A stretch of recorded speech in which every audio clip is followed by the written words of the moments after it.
All right, welcome back, 8th grade. We're going to be pushing into problem 3.1, looking at linear inequalities today. Let's take a look. All right, systems of functions and inequalities. So we're comparing two security companies here, and they're looking at the opportunities of how they're going to install their security systems. And so we have SuperLocks, which is $3,975 for installation, and then $6 per day to monitor. And then a Failsafe company, which is $995 for installation, and $17.95 per day to monitor. So we're looking at how these companies are going to be compared, and we actually take this information today and look at it in this particular graph. These are the bids of those two security companies, and they're asking us to know, well, which line represents which line? And one of the key things we want to make sure we always look for in this term when it is actually a linear function is we look specifically at the y-intercept to start.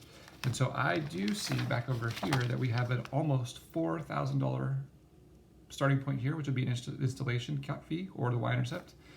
And we have a near 1,000 installation fee, and that will be our y-intercept there. So if I look at these, you can see that this one it looks like it's a little bit above 4,000, but it actually is close to 4,000.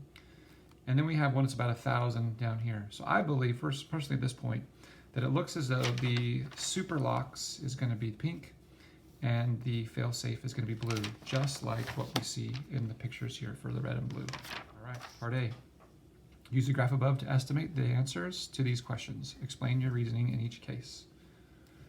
So A1, for what number of days will the costs for the two companies be the same? What is that cost? Well, if I look at the graph here, and if I look specifically at the number of days, across the days, and it looks as though the information is crossing right around here. If I come down that line right here, looks like it's right around 250 days for that. And then from there, what would be the cost? And it looks like the cost, if I come straight across here, it looks like it's really close to, it's a little bit of 5,000, maybe it's about $5,500. Here we have A1. Days that have the same cost, it's 250 days. And that cost at 250 days is going to be $5,500. All right, A2. For what number of days will SuperLocks cost less than Failsafe? All right, so SuperLocks, make sure to remember, is the red one.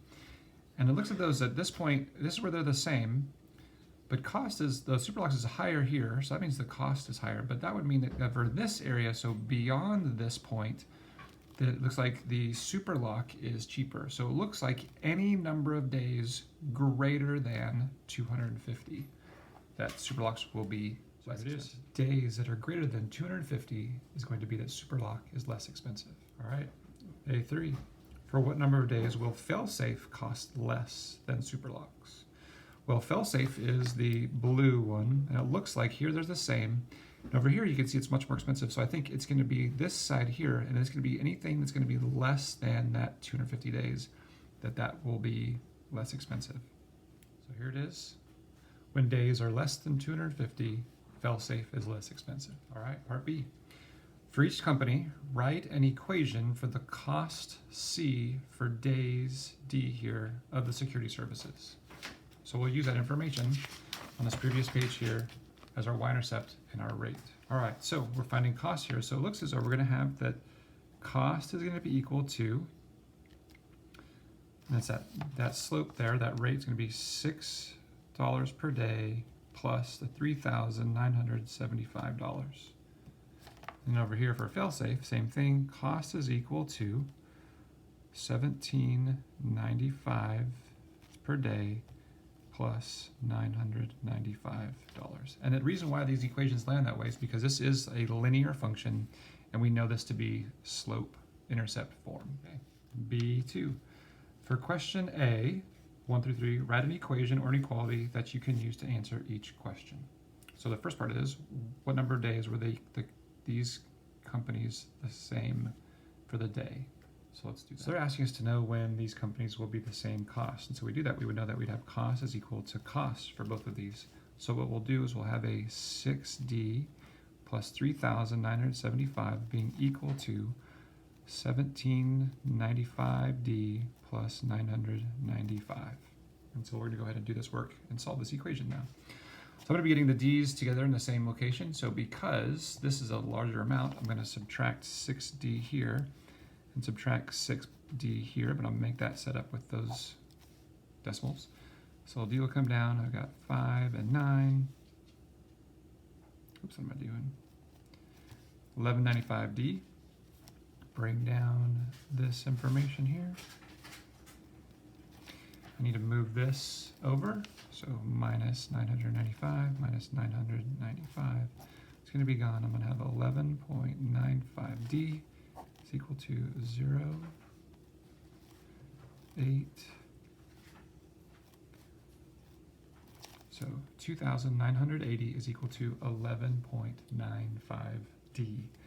Then we need to do our division. We're going to divide by 11.95. And to save on time, we're going to see that this is going to be a calculator thing.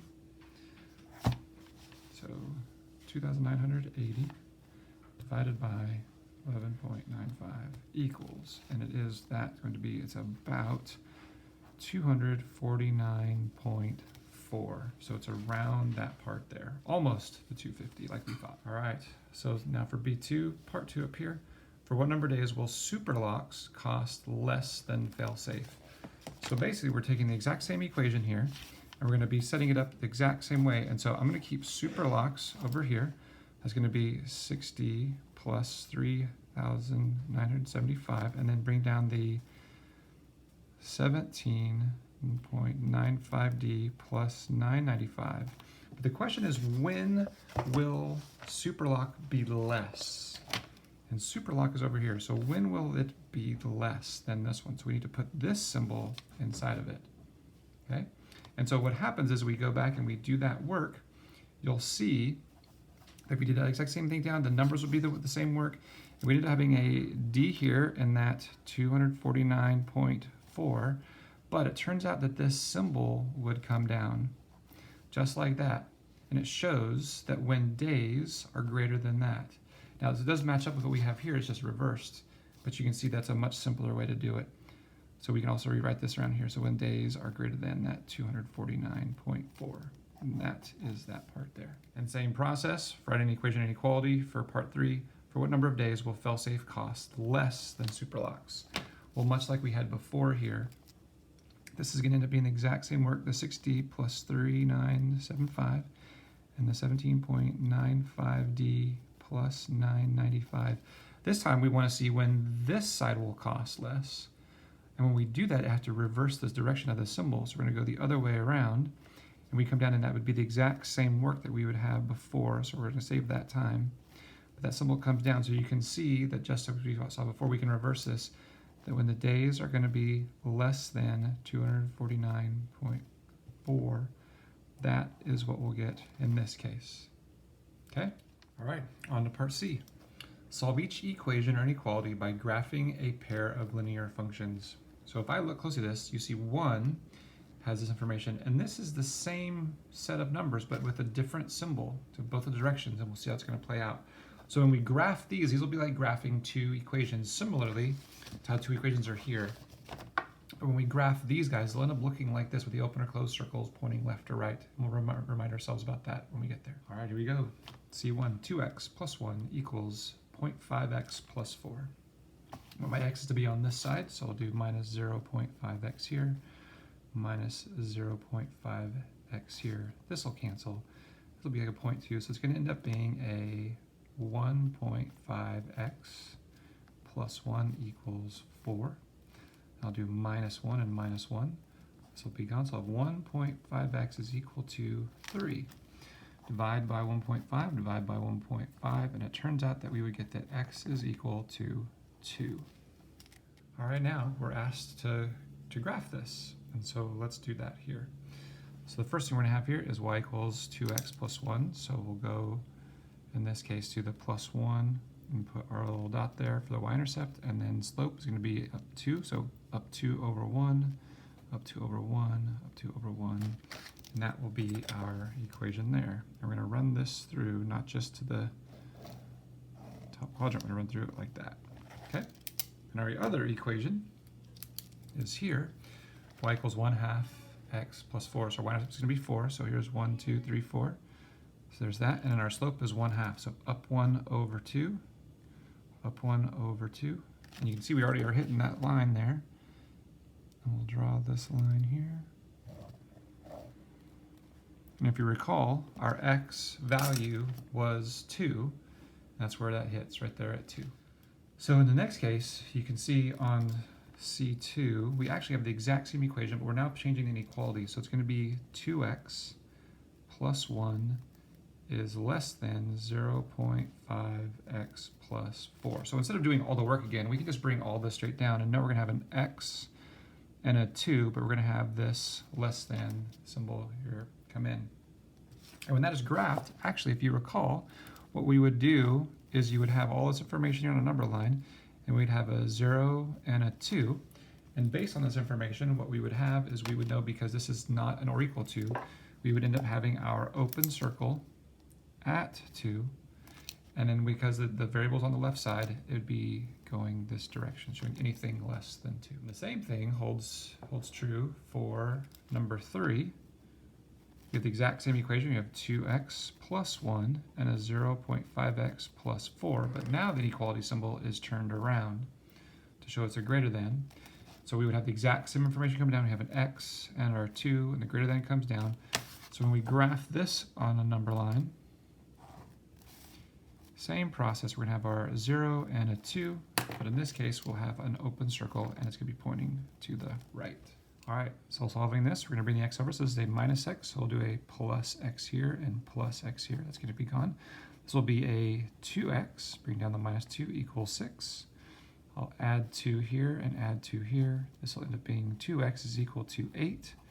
Divide by 2 on both sides, x equals 4. Okay, for graphing these two equations, first one we have is y equals x minus 2. That means that we'd have a negative 2 y-intercept. This is a 1x here, so it'd be a slope of 1, so up 1 over 1, 1 over 1, up 1 over 1, and you can see that's going to be our line through there.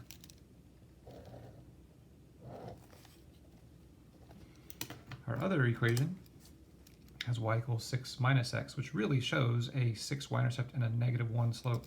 So come over here just to 6, 1, 2, 3, 4, 5, 6. And a negative 1 slope, that means down 1 over 1, down 1 over 1, down 1 over 1, down 1 over 1. You can see right there, it's going to hit. And we'll just connect this line here like that. And if you recall, our answer was x equals 4. 1, 2, 3, 4. And that's where x equals 4. We have the same situation, but they changed it to an inequality symbol. We have to be careful, it's not always the exact same order. So 5 has x minus 2 is greater than 6 minus x. Because all that work would be the same, we'd end up having an x is greater than 4 in that case. And so to graph this, we'd have 0 and 4, and we'd have an open circle at 4 pointing to the right. And number 6, same exact thing, x minus 2, but now they reverse the inequality symbol to go this direction. 6 minus x. To all that work, x is going to be less than 4, and we'll graph that here. We'll have an open circle, and this time it's pointing to the left.